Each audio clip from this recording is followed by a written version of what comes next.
Ninth class का chemistry का chapter कौन है? Matter in our surrounding. Matter in surrounding का पार्ट टू में हम लोग कहाँ तक देखे थे? हम लोग मेल्टिंग पॉइंट और फ्यूजन पॉइंट देख रहे थे। हमने क्या बताया था कल? हमने कल बताया था कि यदि आप किसी बर्फ़ को टच करते हैं तो मान लीजिए उसको उस समय सॉलिड स्टेट में रहता, तो देखते हैं बर्फ़ को टच कीजिएगा तो सॉलिड रहेगा। अगर हम उसमें क्या करें, टेम्परेचर देना शुरू करें, तो टेम्परेचर देना करेंगे शुरू, तो एकाएक वो बर्फ़ तुरंत मेल्ट होकर वाटर नहीं बन जाएगा। तो वह टेम्परेचर, जिस टेम्परेचर पे हम टेम्परेचर दिए और बर्फ़ जो है एक ऐसा समय आएगा जब गर्म होते होते अब मेल्ट करना शुरू हो जाए, तो वही पॉइंट जो है मेल्टिंग पॉइंट कहलाता है, जिस पर बर्फ़ का इग्निशन टेम्परेचर तक वो पहुंच के और मेल्ट करना चालू हो जाता है। दिमाग में सबसे बड़ा शब्द है कि what is ignition temperature. Ignition temperature वह टेम्परेचर होता है जिस टेम्परेचर पे कोई ना कोई सामान जो है अपना जलना शुरू कर देता है। जैसे लकड़ी में हम तुरंत माचिस लगाए जलना शुरू, पहले वो गर्म होता है और गर्म होकर अपने टेम्परेचर जहाँ से जलना चालू करेगा वहाँ तक वो हीट गर्म होता है, फिर जलना चालू करता है। ऐसा नहीं कि लकड़ी में लगा लग गया, ऐसा नहीं होता है, राइट। तो कहने का मतलब ये होता है कि मेल्टिंग पॉइंट जो आइस का है वह टेम्परेचर है जब हम लोग क्या करते हैं, टेम्परेचर बढ़ाते हैं गैस स्टोव पे रख के और मेल्ट होना शुरू कर देता है आइस, उसी को हम लोग मेल्टिंग पॉइंट या फ्यूजन पॉइंट कहते हैं। ठीक है। अच्छा, एक चीज़ ध्यान से देखिए, कहता है, लिखा था the temperature at which A solid substance melt. वह टेम्परेचर जिस पे सॉलिड सब्सटेंस मेल्ट करना शुरू कर देता है, ये मेल्ट करता है एंड चेंजेस इनटू लिक्विड में चेंज होता है एटमॉस्फेरिक प्रेशर पे, उसको हम लोग मेल्टिंग पॉइंट ऑफ सब्सटेंस कहते हैं। आइस मेल्ट करता है 0 डिग्री सेल्सियस पे ही।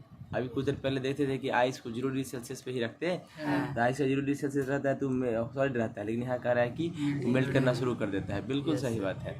सो मेल्टिंग पॉइंट आइस का कितना होता है? 0 डिग्री सेल्सियस। मतलब 0 डिग्री सेल्सियस पे मेल्ट करना चालू कर देता है, मतलब जैसे 0 से थोड़ा ही आगे बढ़ा तो मेल्ट करना चालू कर देगा। अच्छा, एक चीज़ ध्यान से देखिए, मान लीजिए हम बर्फ़ ले लिए, बर्फ़ है और बर्फ़ ले लिए और बर्फ़ को हम मेल्ट करना चालू किए, है ना। तो एक समय आएगा कि पहले पूरा बर्फ़ जो है, पूरा बर्फ़ मेल्ट करते करते करते करते वाटर हो जाएगा। अब फिर वाटर धीरे धीरे बॉयल होगा। तो जैसे ही पूरा बर्फ मेल्ट कर गया, बस हम गैस स्टोव बंद कर दिए, और उस समय भी टच करोगे ना अगर किसको, वाटर को, तो उसका टेम्परेचर भी 0 डिग्री सेल्सियस ही रहता है। नहीं समझे?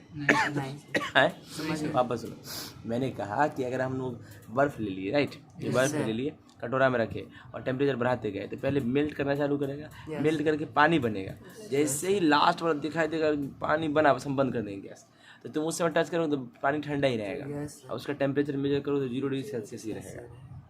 क्या हुआ ऐसा जनरली? तो भाई जो टेम्परेचर दिए वो गया कहाँ है?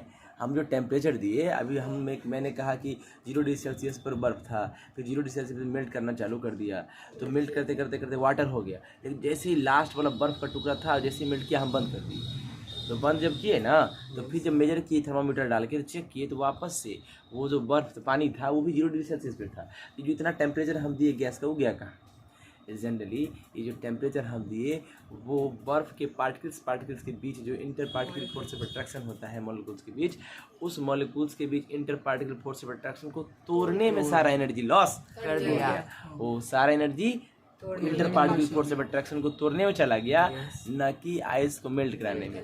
पहले बर्फ का inter particle force of attraction टूटेगा तब ना मेल्ट करेगा, तो उसमें हम लोग एनर्जी प्रदान कर दिए। अभी जो है वो पानी 0 डिग्री सेल्सियस पर ही रहेगा। समझ में आया? At melting point ice changes its state from solid to liquid. Melting point पर ही आइस सॉलिड से लिक्विड में बदल जाता है। डिफरेंट सॉलिड है, डिफरेंट मेल्टिंग पॉइंट। बहुत सारा सॉलिड है मार्केट में, सब सॉलिड का अलग अलग मेल्टिंग पॉइंट होता है। एग्जांपल, मेल्टिंग पॉइंट आइस का 0 डिग्री सेल्सियस है, तो मेल्टिंग पॉइंट वैक्स मोम जो होता है ना, उसका 63 डिग्री सेल्सियस है। जबकि मेल्टिंग पॉइंट जो आयरन लोहा का कितना है, 1535, याद रखिए कितना, 1535। 1535 डिग्री सेल्सियस पर लोहा मेल्ट करना शुरू करता है। The melting point of solid is a measure of force of attraction between particle. देखो आ गया, क्या कहता है कि मेल्टिंग पॉइंट जो होता है किसी भी सॉलिड का, वो क्या मापता है? Force of attraction between particle, atoms या मॉलिक्यूल्स। एटम्स और मॉलिक्यूल्स के बीच जो फोर्स ऑफ अट्रैक्शन होता है वो मेल्टिंग पॉइंट उसी को बताता है कि भैया मेरा ताकत कितना है। जैसे जितना ज़्यादा टेम्परेचर लगा रहे हो, इसका मतलब वो सॉलिड उतना ही एक दूसरे के साथ बंधा हुआ, मतलब उसके शक्ति को तोड़ने में उतना ही हम लोग दे रहे हैं। जैसे लोहा 1535 पे मेल्ट कर रहा है, यानी लोहा का पार्टिकल बहुत ज़्यादा ही स्ट्रांगली बाइंड होगा, है ना, बंधा होगा, राइट, स्ट्रांगली बंधा होगा। Higher the melting point of a solid substance, जितना ज़्यादा सॉलिड सब्सटेंस का मेल्टिंग पॉइंट होगा उतना ही ज़्यादा उनका फोर्स ऑफ अट्रैक्शन उनके पार्टिकल्स के बीच भी होगा। समझ में आ रहा है? और जितना टेम्परेचर लग रहा है यानी उसमें उतना ही हम लोग फोर्स ऑफ अट्रैक्शन को तोड़ रहे होंगे, right. Example, melting point iron का देखो कितना है, एक 1535, जो बताता है कि फोर्स ऑफ अट्रैक्शन जो होगा किसके बीच, किसका, आयरन पार्टिकल, वो तो स्ट्रांग होगा। We will now describe how a solid changes into liquid on heating. अब हम डिस्क्राइब करते हैं कैसे कोई सॉलिड सब्सटेंस हीट करने पर लिक्विड में कन्वर्ट होता है। बोलिए। तो आयरन और स्टील को बर्न करने के लिए तो इग्निशन टेम्पर ज़्यादा लगता होगा। आयरन इग्निशन टेम्परेचर वो नहीं है, इग्निशन टेम्परेचर वो नहीं होता है। इग्निशन टेम्परेचर वो टेम्परेचर होता है जिस टेम्परेचर पे कोई चीज़ बर्न करना चालू करता है। तो बर्न करता है तो बिल्कुल तुम ये कह सकते हो कि ये नहीं तुम कहो कि इग्निशन टेम्परेचर पर क्या करेगा, मतलब आयरन का अपना इग्निशन टेम्परेचर होगा, स्टील का अपना इग्निशन टेम्परेचर होगा। हम गर्म करते जाएंगे, तुमको आग लगाना है पूरा, तो पहले तो मेल्ट करेगा, और आग लगाने के लिए पूरा क्या करना पड़ेगा, इग्निशन टेम्परेचर तक पहुंचाना पड़ेगा। तो हर दुनिया का हर सॉलिड का अपना अपना इग्निशन टेम्परेचर होता है। एग्जाम्पल, कागज़ हम लेते हैं और कागज़ को हम जलाना शुरू करते हैं, तो कागज़ का इग्निशन टेम्परेचर कम होता है, तो जैसे ही हम माचिस मारते हैं तो कागज़ लग जाता है। इसीलिए कहीं चूल्हा वूल्हा झराने के लिए देखते हो, आग का चूल्हा झराने के लिए क्या किया जाता है, कागज़ डाल के उसमें, क्योंकि लकड़ी का इग्निशन टेम्परेचर ज़्यादा है और कागज़ का इग्निशन टेम्परेचर कम है। तो कागज़ जला दोगे तो कागज़ का एक बार जो कागज़ जो फ्लेम दे देता है वो फ्लेम फिर क्या करता है, लकड़ी के इग्निशन टेम्परेचर तक पहुंच जाता है जल्दी, है ना, तो उससे लकड़ी जल जाता है। लेकिन इग्निशन टेम्परेचर किसका कम है, कागज़ का, है ना। तो दोनों को साथ नहीं, दोनों को अलग अलग का अपना अपना टेम्परेचर और इग्निशन टेम्परेचर, मतलब वहाँ पर तुम क्या कहना चाहते हो, यही ना कि स्टील को आग लगा दे। स्टील को भी ज़्यादा चाहिए होगा इग्निशन टेम्परेचर, बिल्कुल ज़्यादा तो चाहिए ना भाई, जो सॉलिड है उसको ज़्यादा चाहिए, जो सॉलिड है उसको ज़्यादा चाहिए। और देखिए जब वहाँ पर लोहा का 1535 है, when a solid is heated sufficiently, जब किसी सॉलिड को गर्म करोगे ये इसका अपना फिजिकल स्टेट चेंज हो गया, क्या बन जाता है, लिक्विड में। दिस हैपेंस फॉल, कैसे होता है ये देखिए, कहता है